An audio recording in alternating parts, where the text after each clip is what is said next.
the structure of my the paper. This was the planning, and I would be happy to get your comments and advice.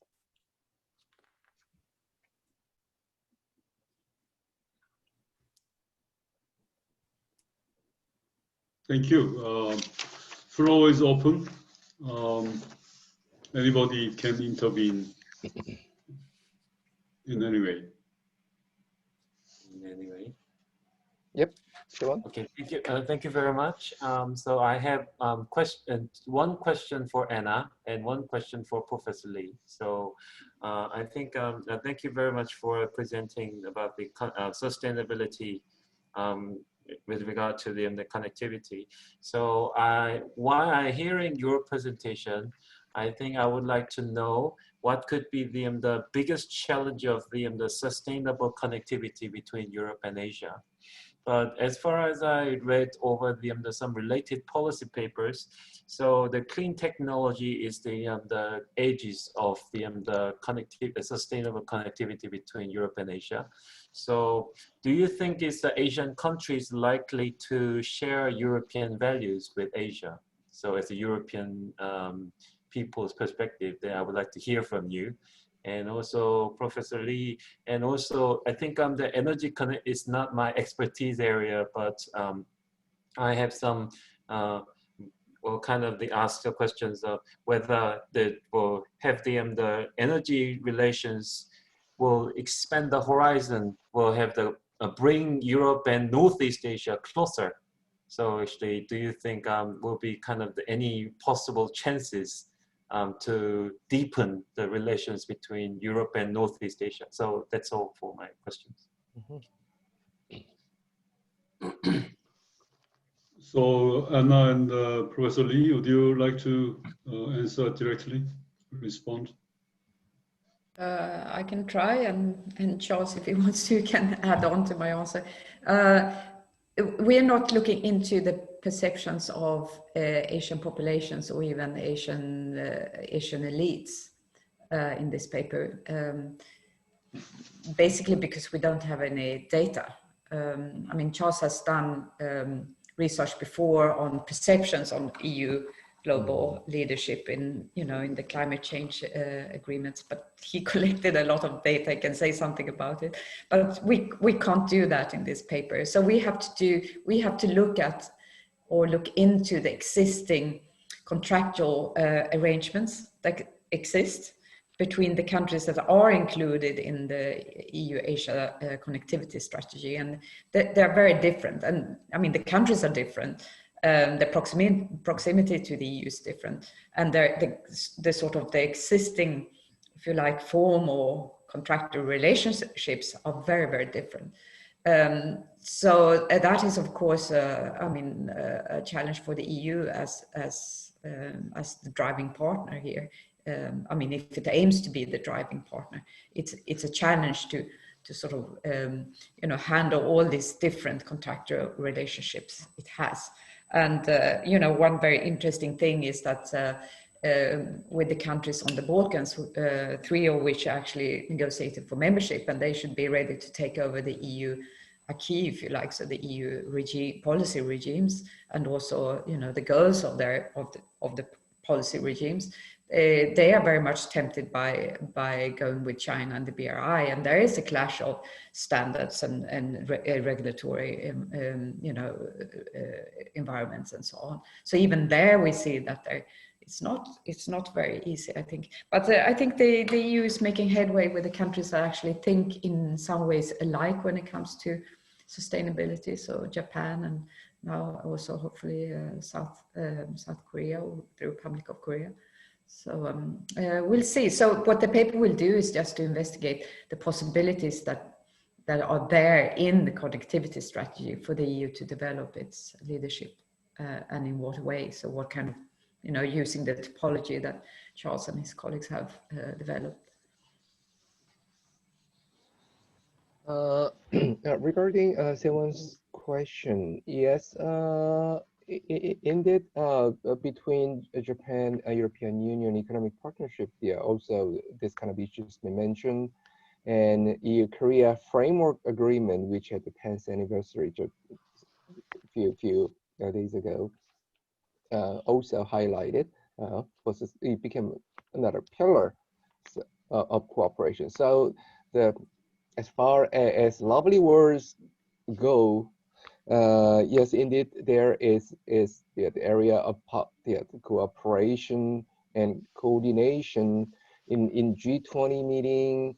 All these members are joining the G20 meetings and or G17 also. And another, well, and Joe Biden administration from the United States announced that it will that the U.S. will be back to the climate change regime. So I foresee the next couple of years will be a quite fast track in advancing this agenda. So quite naturally, these regions will be in a nice context to share these ideas.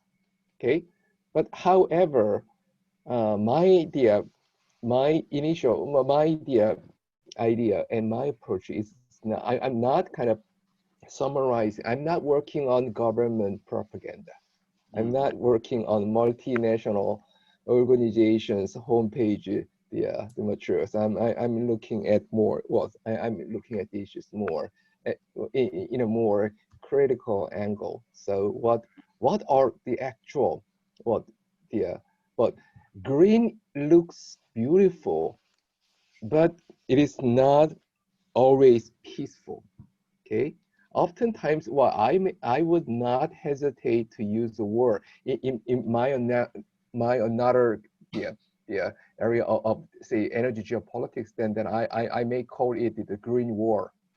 So this kind of climate change regime and environmental and low carbon issues can be easily translated. It's actually being translated into a new trade barrier, market access barrier, and so the competition over setting a standard is getting a lot tougher, and also these issues are quite easily related with the smart grid, the smart city issues that will use AI and big data on which China is actually very active. So many countries are kind of placing this agenda up front, but actually behind there are huge industrial and also economic issues are going on. So this is an area where the value and goodwill and the actual economic and industrial interests are coexisting. So I'm trying to trying not to be too ideal, but we'll try to look at the more kind of the factual, the comparative analysis of policy initiative, and also it's the limitations.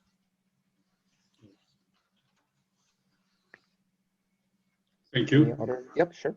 Sebastian. Yeah, yeah. Thank you very much for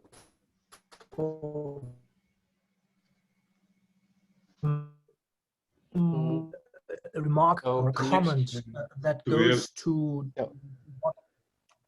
We had some buffering. Okay. With some glitches. So yes, can you hear me now? Can you repeat? Yes. Now this is a lot better. I have a comment that goes to both of you, and that is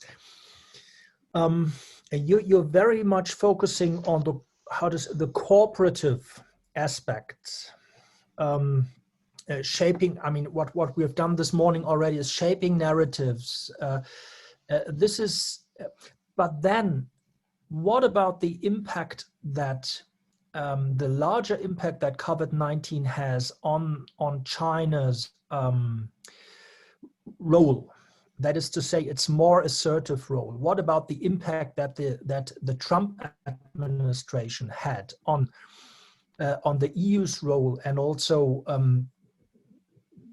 Asian actors' role. All of this is causing a trajectory that is far more competitive than we expected a couple of years before. So this, whether you call this, or you can call this geopolitics, but isn't that something that we need to consider more earnestly when we reflect upon connectivity? I mean, that means that the role of the EU is far more contentious than it used to be.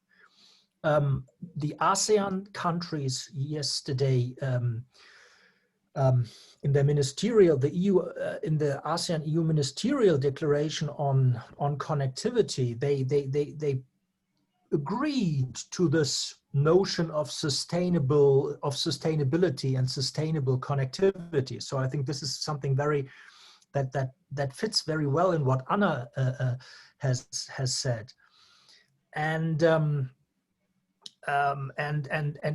yesterday as well, the EU and Vietnam, for instance, agreed to further extend their security cooperation.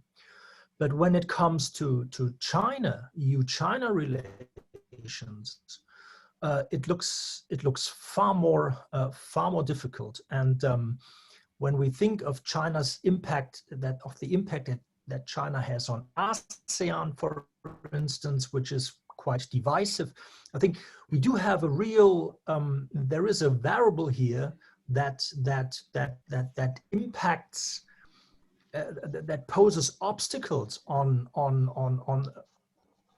strengthening connectivity without contentions. Mhm. And COVID-19 is a major is one, and the impacts of COVID-19 and the related policies and so on has a major is one reason why this is so. So I think we need also refer to we need to reflect these dimensions as well. Otherwise, we very much we stay in this. Well, otherwise we miss an important point. Mhm. Mhm. Yeah, I just wanted to thank you for that comment. I think that was very well put. And I think that we can definitely try to draw that out more in the paper, that this in some ways is in response to other leadership visions that are not necessarily in alignment with the EU. China, as you mentioned, the US under Trump, for example, had very different visions than the EU is promoting. So there is a competition for whose agenda, whose system is going to win. Now, as Yun pointed out, there's more alignment potentially on sustainability and low carbon partnerships between the EU and US under a Biden administration, but definitely this is a competition. It's not just a platform for cooperation. So I think well put and something we can develop more. So thank you.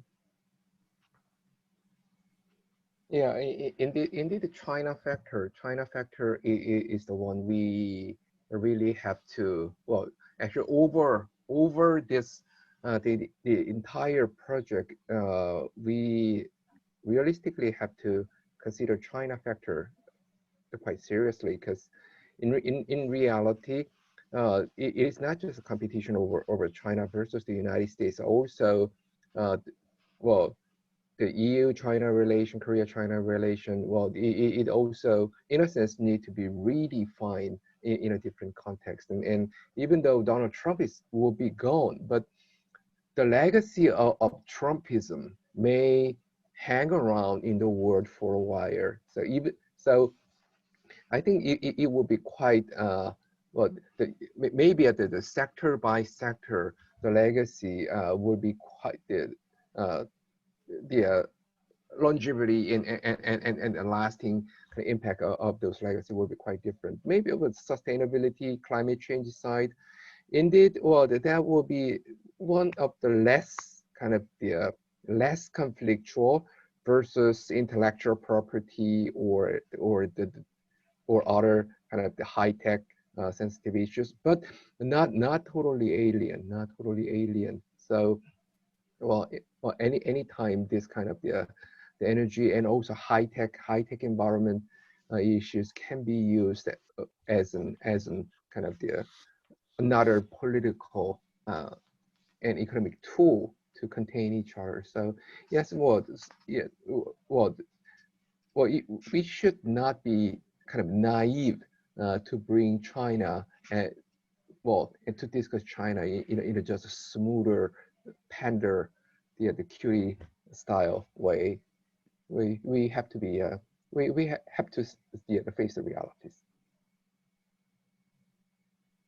So quite related to that, I have one comment and question to Anna and Charles. I read your paper with great interest and great satisfaction. Thank you very much for excellent paper. Especially I'm interested in the section 5 and 6 when you are analyzing the different partners and also heterogeneity among the partners, right? And then you are drawing some implications for leadership of the European Union. And I understand that you are seeing the connectivity as one of EU's leadership tools, right? Unlike the United States, which is a hegemon, the European Union should have some connectivity, cooperation with other countries to exercise some leadership, to accumulate and exercise the leadership. And in section 6, you are presenting two different ambitions. Number one is Pact for Multilateralism and Rules-Based International System. And you are mentioning in this section Japan and Korea, and no mention about China. Because why I am asking this question, because China over the last 2-3 years was really mentioning the importance of the multilateralism, probably influenced by Trump's unilateral action against China. And China wanted to have some coalition with other partners, especially they found it in the European Union, something like that. So should we not evaluate this Chinese strategy in this section? I mean, why China has been doing that, how China will do it, and whether it is really serious with the multilateralism, and especially when it comes to rules-based international system, then probably the EU and China may get apart, right? They could have different directions, and mutual evaluation could be also quite different from each other. So I wonder how you could accommodate, whether or not, and how you could accommodate my comment on in the paper. That's my comment. Should I attempt an answer? I think, I mean, here we haven't looked at China because the EU has a strategic partnership vis-a-vis China, which is sort of develops in somehow independently and somehow in parallel. But there is no reason why we couldn't look at it. I'm a little bit, I mean, I've become a little bit unsure whether or not, because we know that the EU's connectivity strategy towards Asia is really in a way a rival platform to the BRI. Saying that, it doesn't mean that the EU and China can't have their connectivity projects, which of course they have, and they discuss a lot, you know, the fight against climate change and environmental issues and so on.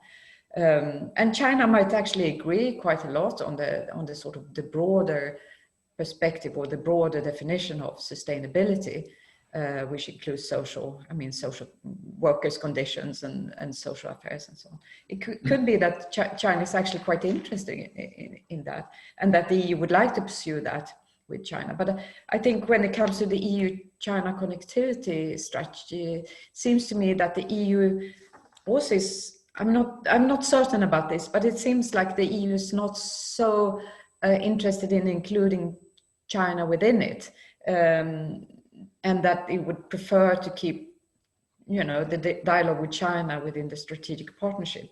I mean, if this is not the case, I mean, someone can sort of enlighten me on that, but it seems, for me, from the outside, it seems to be the case. And we shouldn't underestimate the fact that the EU has now called China a systemic rival, I mean, systemic competitor. And I think it has very much to do with this kind of, you know, the extension of standards. I mean, very concrete ways of building systems and production, you know, production systems and standards and so on. Who will actually prevail in this kind of strategic, low-key, but very important competition? And the EU, I mean, I might be wrong again, but the EU is actually quite strong. It's very low-key, but it's quite strong in the way in which it actually has an extraterritorial effect via its standard and the dissemination of its standards. And obviously, it would like to, you know, pursue that, let's say, that edge it has. It will not be able to deal with China in the same way and that is, I think, one of the reasons why it wants to a little bit compartmentalize China and then be able to sort of draw within the framework of a larger strategy, actually involve lots of countries in Asia, so Southeast Asia, East Asia, Central Asia, and even closer to home in, you know, in the neighborhood areas of the EU. That's very much my impression, but I can't say I have any proof to know.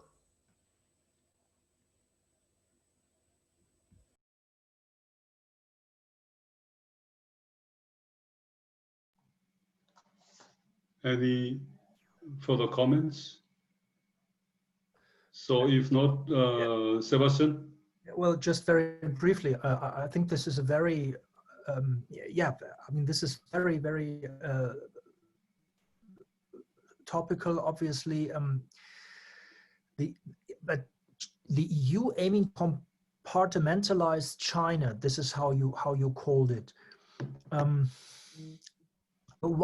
Could you provide some I mean, this hunch that you're describing? Why is it that you see this? I mean, one could argue that, you know, what we've learned about ASEM, yeah, I mean, this is all about, yeah, there are good arguments why that is probable, what you just said, but at the same time, so far, it hasn't happened, has it? No.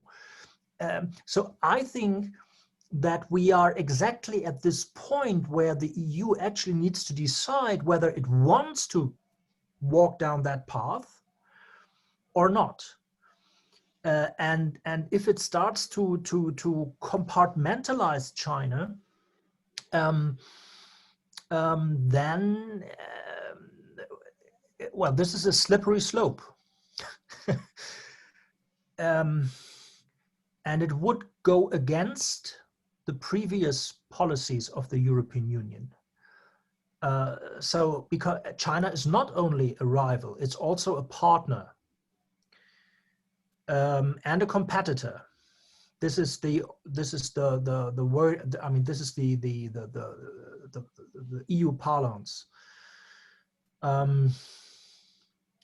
So this is I mean, this is a very policy-wise, and this is a very important question, which brings us back to the United States, back to the European Union currently courting the joint administration to team up on China, which brings us to the question whether which direction the Biden administration will actually turn to when it comes to China. We don't know this, but then at the same time, this is about the European Union and not about the United States.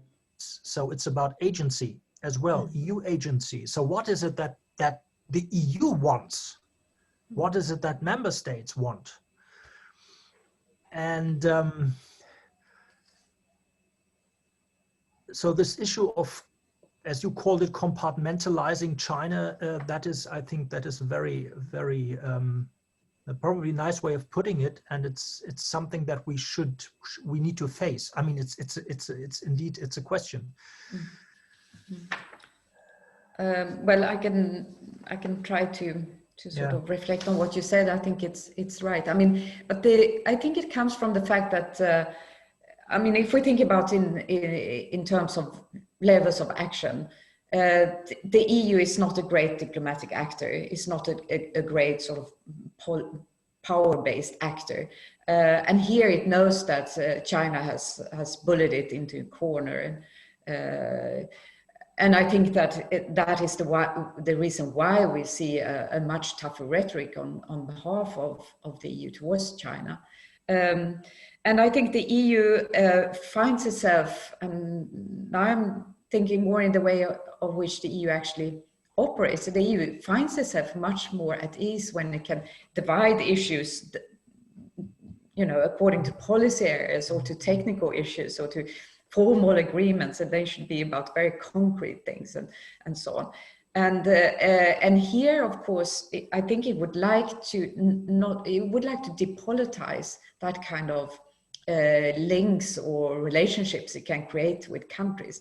Although we know that there is a sort of a larger dimension of politics, even when it comes to production standards or standards of, I don't know, of environmental, environmental issues and so on. That, of course, there is a political dimension to it, but the EU doesn't want to politicize it. It would like to have those issues on the level of, let's say, of more concrete action and technicalities.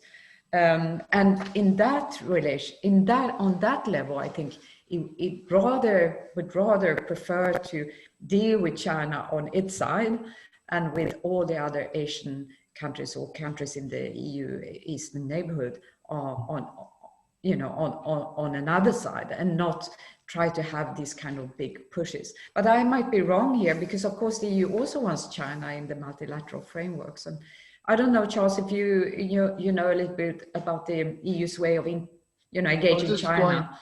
Well, I was just going to say very briefly that once again, I think Sebastian is on to something that's important to point to without getting lost down the rabbit hole. But I think it's very much of a balancing act the EU is trying to pull off with China, which is that it wants to have partnership on areas that it sees mutual possibilities for this, such as climate change.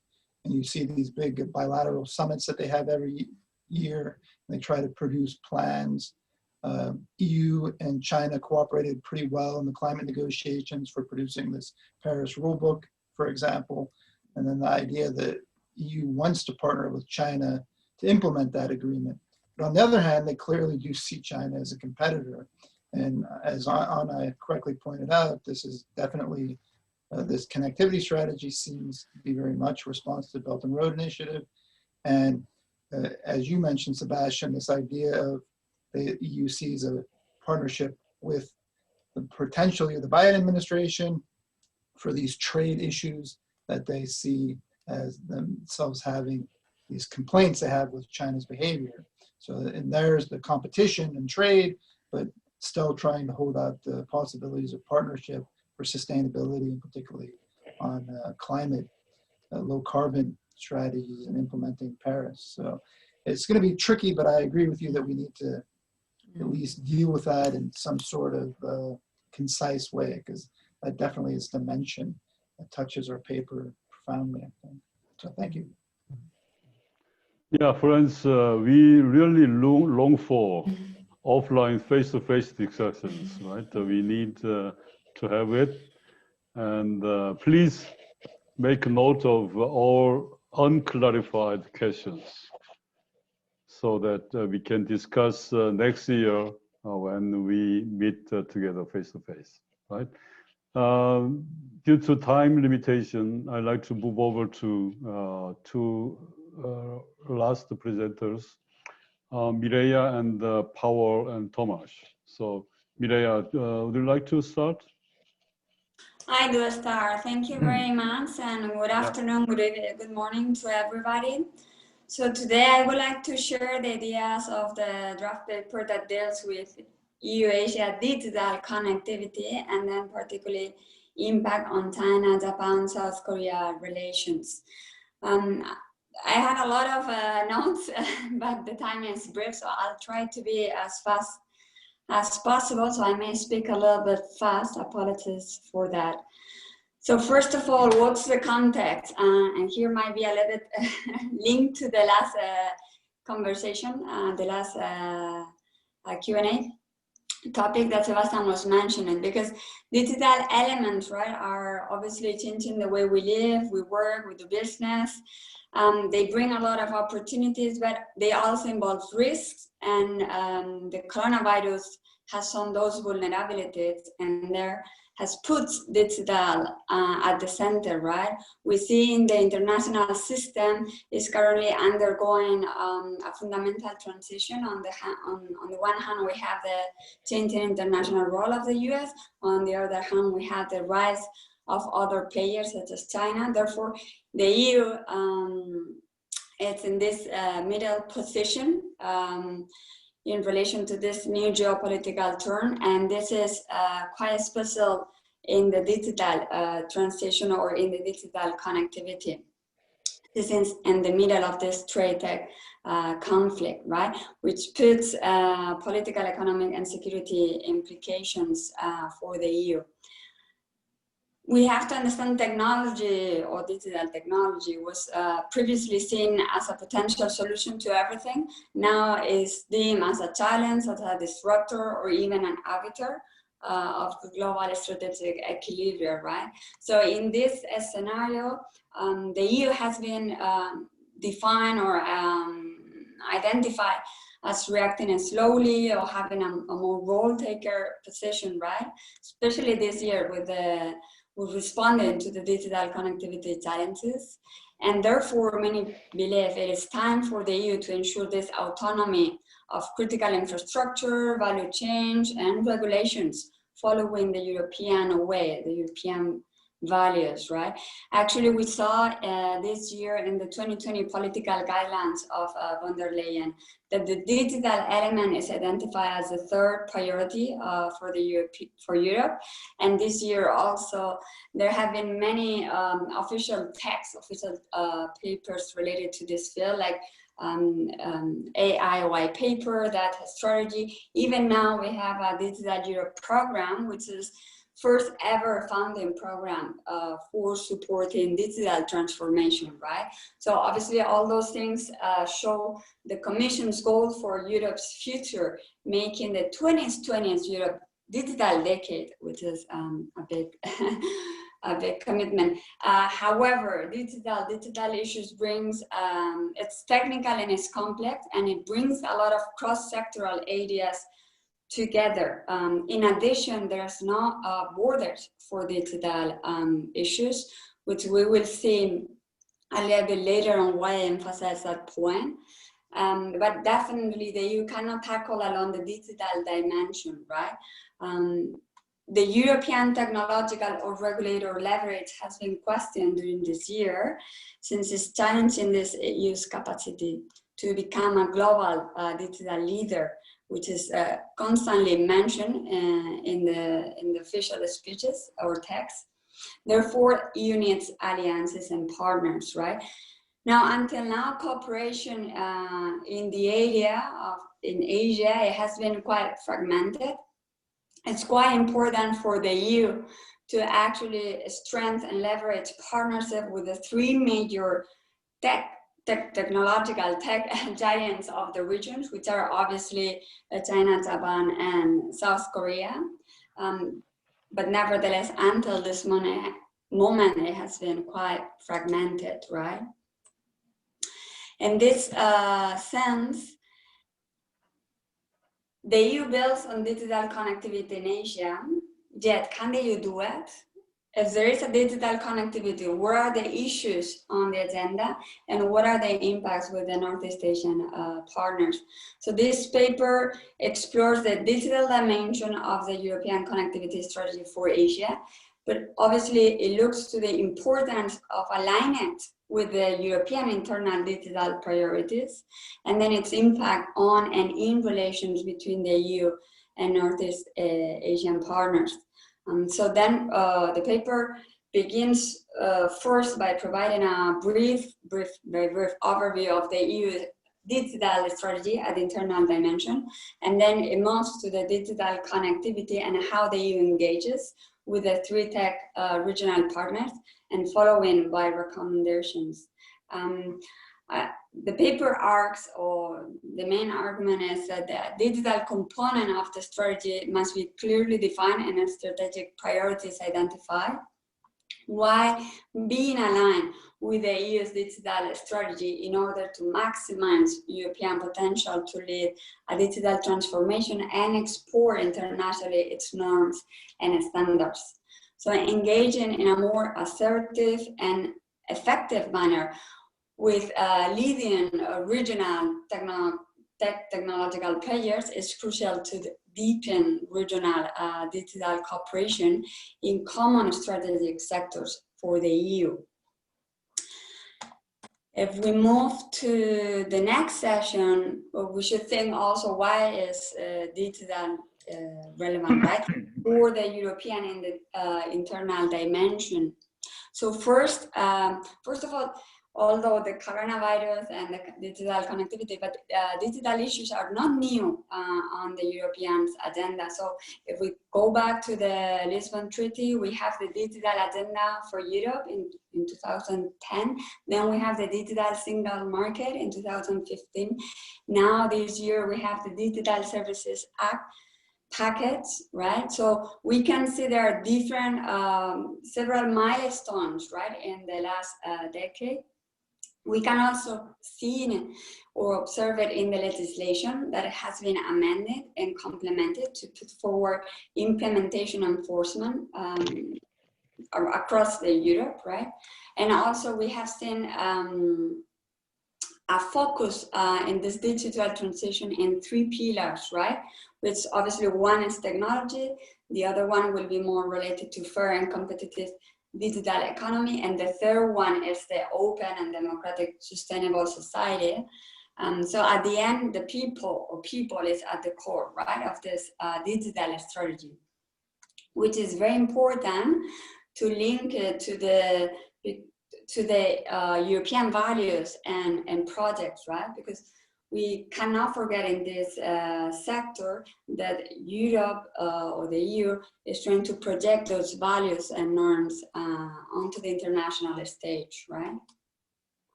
Now, this domestic context obviously has an impact in the common foreign and security policy, and therefore it has an impact in digital connectivity.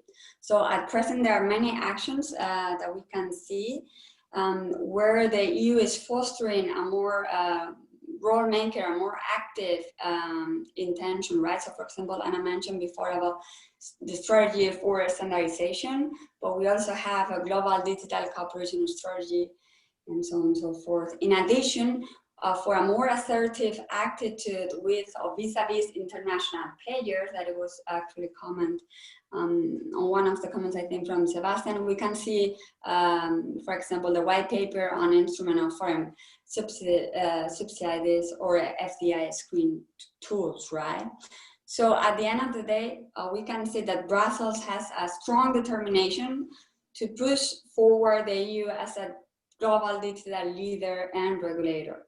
Now, reality cuts serious doubts on the EU's ability to achieve it because we encounter many domestic challenges or constraints, right, in the digital sector. For example, the number of tech champions we have is quite low, or a poor startup ecosystem, on an absence of a well-developed digital business market, or weaknesses, for example, between synergies between civil space and defense industry, right, or even finance. So there are many question marks in this intention, right?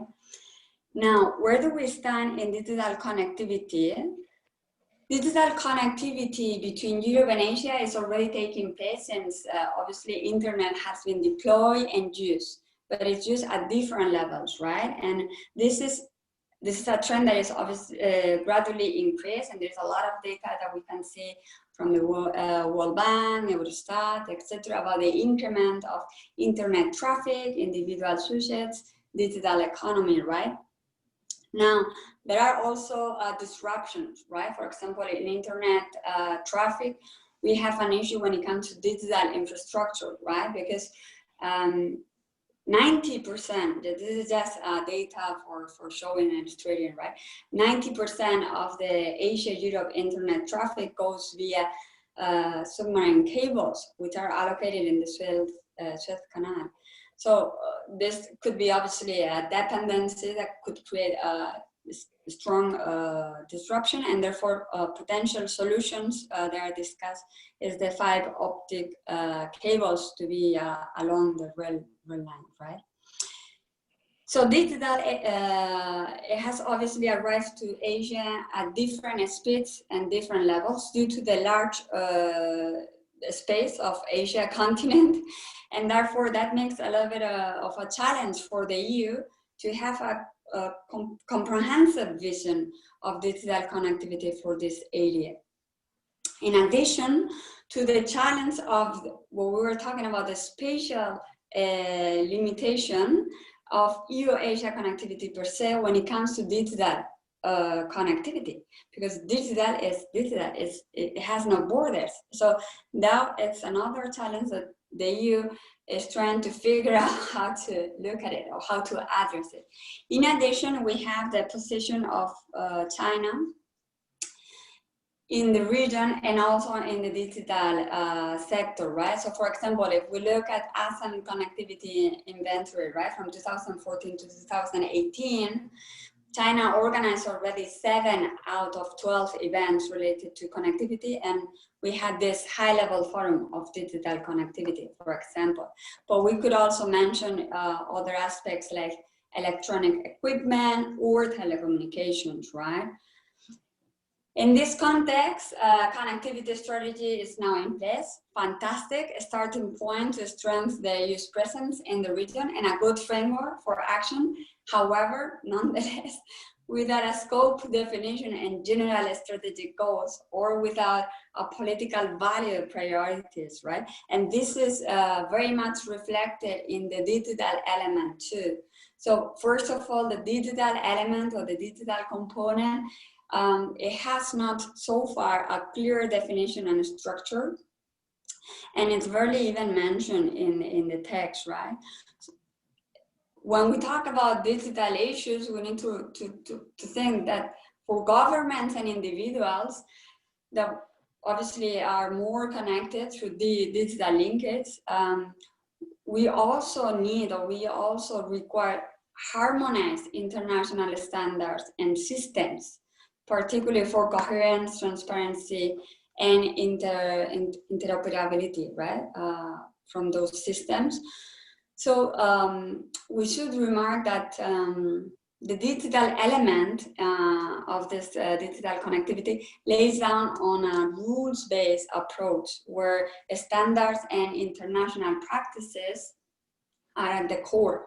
And the EU obviously wishes to support this European model and become a leading regulator, and a common example is the GDPR, although there are works already questioning the extension of that impact and influence, for example, with the APEC cross-border privacy rules system.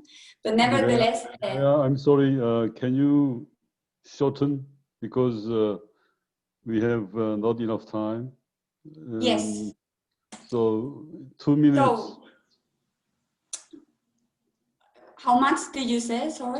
2 minutes. Okay, 2 minutes. Then I will jump directly to the conclusions, right? So for the so first of all, when I look to the EU engagement with the partners, right? We could see that this is the cooperation at the regional level, but I focus in the bilateral level with these 3 partners, right? Because they are the major tech players in the region, and they also have strategic partnerships, right? And in addition to other agreements and country policies. So what we can see, and is I think a bit similar to what was mentioned in the energy, that there is not a comprehensive position to work towards the region and those partners in digital connectivity, right? There is not an Asian framework, and the cooperation has been ad hoc. And for example, at multiple objectives and levels as well, with in addition different priorities from the partners, which are maybe probably more obvious in the case of China compared to Japan and South Korea. Nevertheless, there is a willing and a strong interest from the European Union institutions to collaborate and to leverage those partnerships with these actors. There are key sectors that are linked to all of them, but there are also subsectors, right? So it is missing this general framework, and there is something that is expected to be seen. And last but not least, despite all the criticism to the EU position, there is a political will, and there are resources and instruments. However, it requires to be seen, no? The degree of specificity when it comes to this digital connectivity component, right? And with this, I'm really sorry, it's many things and very short time. And I finished the presentation, but I look very much forward comments. Thank you, Mireya. Actually, I gave you more time than others. So last but not least, you have waited long, Thomas and Pavel. Yes, thank you. Thank you for this possibility to present the very draft of our paper. I take only half part of the screen because Thomas is sitting next to me. So if there is a need to complement my talk, he will join us probably. But I will present in the name of us both our topic. I don't have a presentation, PowerPoint presentation here, but I uploaded the paper, I think, a week ago, and hopefully you could read it. So we would welcome your comments and advice, of course. The main goal of our article is to analyze the development of trade and investment ties of EU and Asia within the period since the mid of the 80s, under the condition of trade and investment policy development between these two parties. So this is the main goal, and the specific goal is to describe the evolution of EU trade and investment policy toward Asia. And the second is indicate some possible effects of trade and investment liberalization on potential economic flows between the partners. So our concept was to divide this article into two main parts. The first one is kind of descriptive one, so analysis of development of EU trade and investment policy. And the other one is analytical one, where we show some data and some calculations, and we draw some conclusions, sometimes detailed conclusion about possible effects of liberalization So in that part, we formulated some hypotheses about that, but I'll talk about that a little bit later. So as for the first descriptive part connected to trade and investment policy, we could start with, as it was said already today, middle of the 90s with the towards a New Asia strategy. And in table 1, we present the main documents of EU trade and investment policy towards Asia. And we can observe some evolution of that policy because of changes in external as well in internal environment. So we think that at first the strategy was mainly based on the kind of a global approach towards the region, but because of certain problems external with connected to WTO negotiations and then with some internal problems of the European Union, more individual treatment started to be developed, and it was kind of adjustment to the situation, and then we could observe the increase in bilateral negotiations between the parties. So you have in the paper table 2, which yes, which depict the bilateral agreements or negotiations with the countries. So these negotiations started, of course, and there are different phases of its development. So far, 4 agreements concluded. The very first with Korea. So there are some possibilities to calculate some economic gains from that. But with Japan and then Singapore and Vietnam, the time period is quite short one. So these agreements are mainly trade agreements with some detailed plans of implementation. But if we look at the investment part, this agreement a little bit lags behind. So, for example, even with Japan, which agreement was negotiated in EPA form, we don't have investment agreement concluded. We do have these agreements with Singapore and Vietnam, but they are under ratification process in Europe, actually. So this investment is a specific field of interest and probably the more problematic and as well interesting and with a need to develop activities in that field. Yeah, so some shortly assessment of the policy of trade and investment from the connectivity strategy.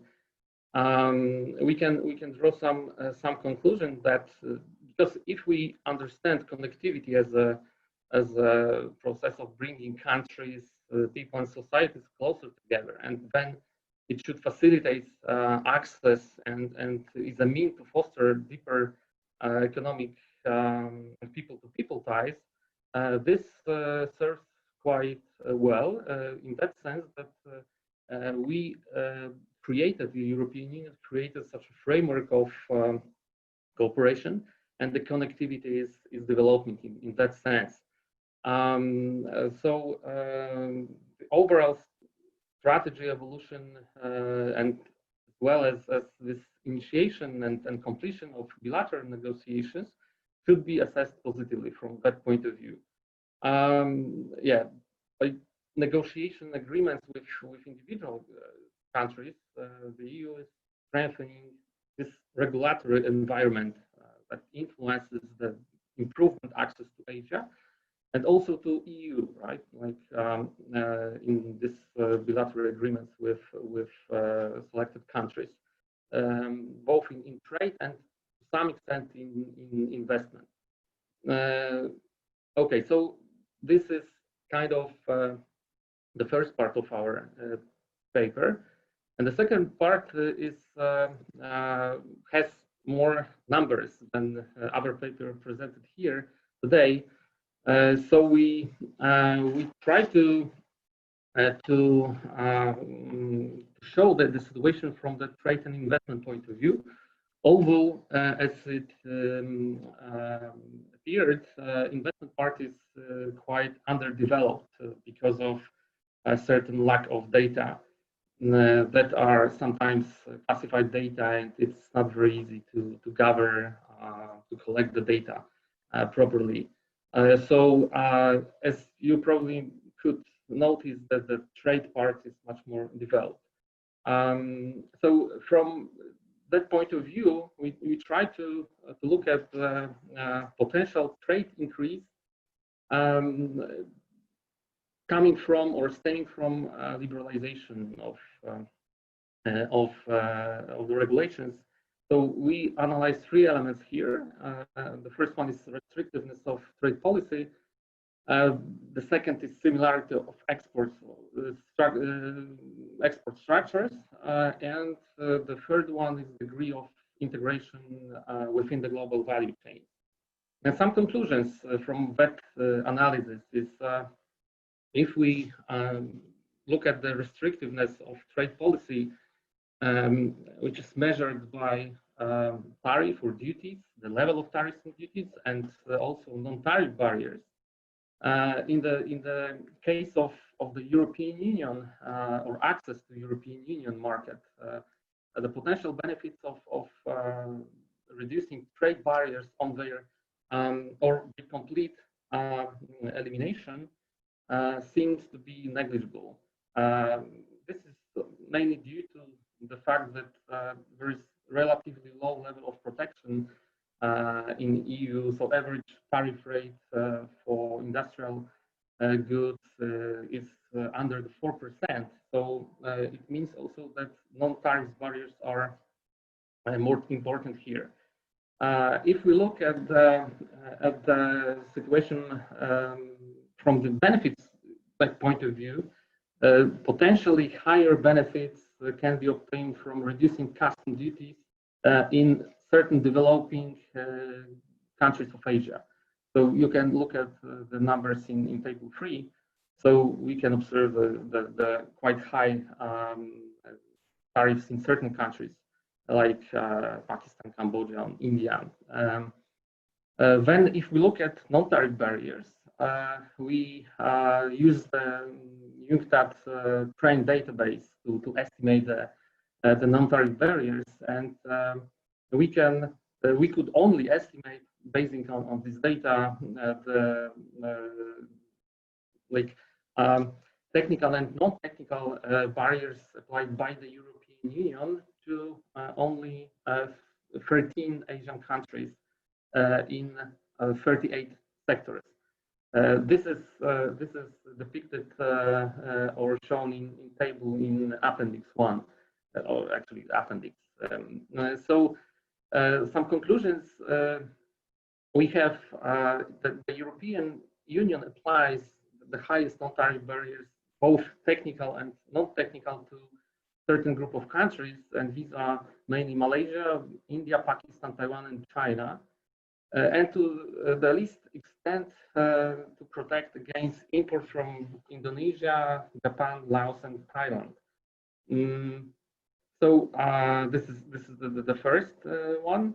The second is like the highest non-tariff barriers are applied in agricultural sector. These kind of detailed composition like vegetable oil and fats, like processed rice and beverages. So some detailed conclusions from that part. Then we have another conclusion or from that part, that in relation to all Asian countries, much higher level of protection occurs in the case of technical barriers than non-technical barriers. And the second, the latter is also introduced much less frequently. And the final remark here is that due to the